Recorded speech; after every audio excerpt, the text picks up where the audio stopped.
নমস্কার, আপনাদের সবাইকে জানাচ্ছি আর একটা সুন্দর ব্লগে। তো আজকে বাড়িতে হচ্ছে অনেক কিছু রান্নাবান্না, কারণ আজকে হচ্ছে একটা বিশেষ দিন। আর বিশেষ কী দিন সেটা অবশ্যই আপনারা জানতে পারবেন। তো সে কারণে কিন্তু ব্লগটা অবশ্যই আপনাদেরকে কন্টিনিউ দেখতে হবে।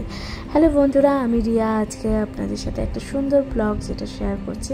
তো দেখুন, এখানে প্রেশার কুকারে আমি করেছি মটন, তারপরে করেছি চিকেন, তারপরে পাঁচমিশালি তরকারি, ডাল, ভাজা, পায়েস আর মাছের আমি করেছি দই রুই। ঠিক আছে, তো দই রুই এটা কিন্তু অন্যরকমভাবে করেছি, একদম অন্যরকম।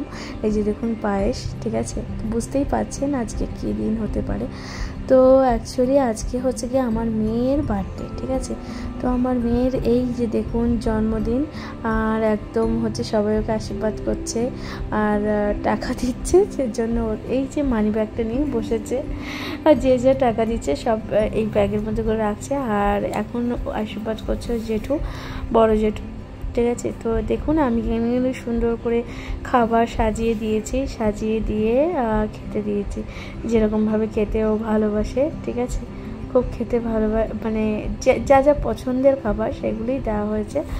আর এখানে মাছ তো মাছ ভাজাটা আমার মেয়ে অতটা বেশি ভালোবাসে না খেতে, কিন্তু ভাজার মধ্যে বেগুন ভাজা, পটল ভাজা আর আলু ভাজা, এগুলো আমার মেয়ের খুব পছন্দের খাবার। আর এদিকে মটনটাও খেতে প্রচণ্ড ভালোবাসে, আর চিকেনটাও খেতে খুব ভালোবাসে। চিকেন অ্যাকচুয়ালি ও লেগ পিসটা খেতে খুব ভালোবাসে, দেন আর মোটামুটি চিকেনটা খেতে ভালোবাসে, কিন্তু মটনটা ওর খুব ফেভারিট। তো এরপর ওর বাবা আশীর্বাদ করছে।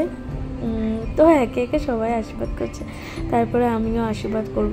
তো খুব ছোট করেই হচ্ছে বার্থডে পার্টিটা। ঠিক আছে, বার্থডে সেলিব্রেটটা ঘরোয়াভাবে হচ্ছে, আর একদমই ঘরোয়াভাবে হচ্ছে। ধান দ্রব্য দিয়ে আশীর্বাদ করা, দুপুরবেলা খেতে দেওয়া, যেটা আমাদের বাঙালিদের মধ্যে নিয়ম আছে সেটাই করা হয়, যে ভাজা সমস্ত কিছু সুন্দর করে থালা সাজিয়ে তারপরে খেতে দিতে হয়। তো সেই রকমভাবে আমি দিয়েছি খেতে। তো রাতের বেলা তো অন্যরকম কিছু পার্টি আছে। তো রাতের বেলা অ্যাকচুয়ালি হচ্ছে একটু আমার মেয়ে প্রচণ্ড বিরিয়ানি খেতে ভালোবাসে, তো আবার আমাকে বিরিয়ানির কিছু ব্যবস্থা করতে হবে। আর রাতের বেলা অবশ্যই কেক কাটিং পর্বটা চলবে, তো সেটাও হবে। ঠিক আছে, তো আপনারা কিন্তু অবশ্যই ব্লগটা কন্টিনিউ দেখবেন এবং আমাকে কমেন্টে জানাবেন কেমন লাগছে। এরপর হচ্ছে গিয়ে ও দাদুদের প্রণাম করে নিচ্ছে। এখানে দুই দাদুদের প্রণাম করে নিচ্ছে, তারপরে ঠাকুর প্রণাম করছে।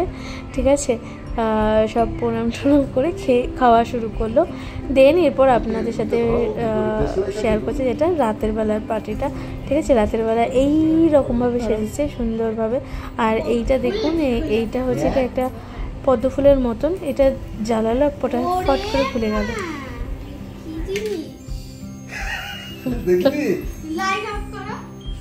লাইট অফ করার কি আছে?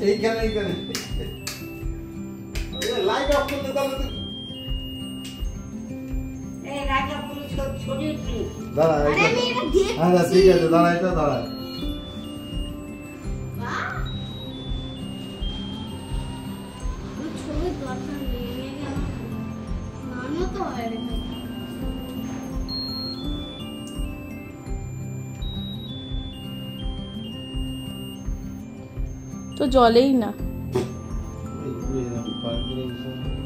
ফক করে বেরিয়ে যাবে।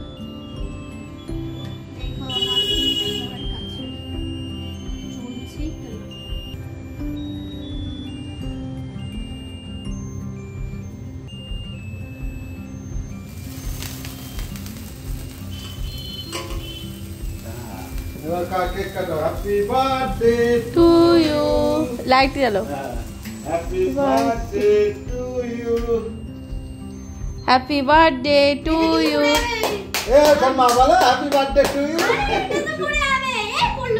এটা তুলে দি। হ্যাঁ, ফু দিয়ে নিবি, দাও মোমবাতি। কাছে নিয়ে এসে দেবো? হ্যাঁ, আর একটু কাছে এনে দাও।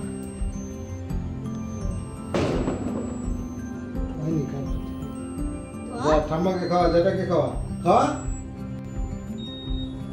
কাটো।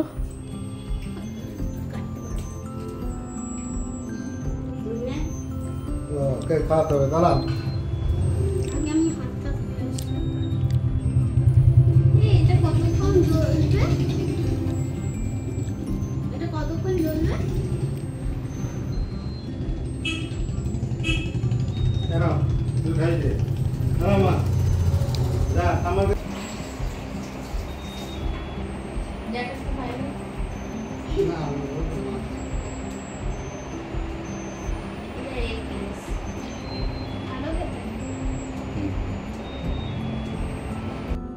তো বন্ধুরা এরপর কিন্তু আমাদের খাওয়া দাওয়ার পর্ব জাস্ট হয়ে গেছে, তো কেক খাওয়ানো হয়ে গেছে। আর এখন আমার মেয়েকে এখন গিফট দেওয়া চলছে, যে যা গিফট এনেছে সব দেওয়া হবে। আর এই ছিল একটা ছোট্ট মিনি ব্লগ। আই হোপ এটা আপনাদের ভালো লেগেছে এবং আপনারা কে কোথা থেকে দেখছেন অবশ্যই কমেন্টে জানাতে ভুলে যাবেন না। চ্যানেল প্রথমবার দিকে থাকলে অবশ্যই চ্যানেলটিকে সাবস্ক্রাইব করে দেবেন, লাইক কমেন্ট শেয়ার করে পাশে থাকবেন। সো গাইস এনজয় করেন ভিডিওটা। আর এই ছিল বার্থডে গিফট। আর ছাতাটা হয়েছে আমার মেয়ের একদম মনের মতন পছন্দের গিফট। আর দেখুন ছাতাটা পেয়ে খুব খুশি, বার্থডে মানে বারবি আঁকা ছাতা। তো এই ছিল একটা ছোট্ট মিনি ব্লগ। আই হোপ ভালো লাগলো, অবশ্যই কমেন্টে জানাবেন। চ্যানেল প্রথমবার হয়ে থাকলে অবশ্যই সাবস্ক্রাইব করবেন, লাইক কমেন্ট শেয়ার করে পাশে থাকবেন। Thank you for watching.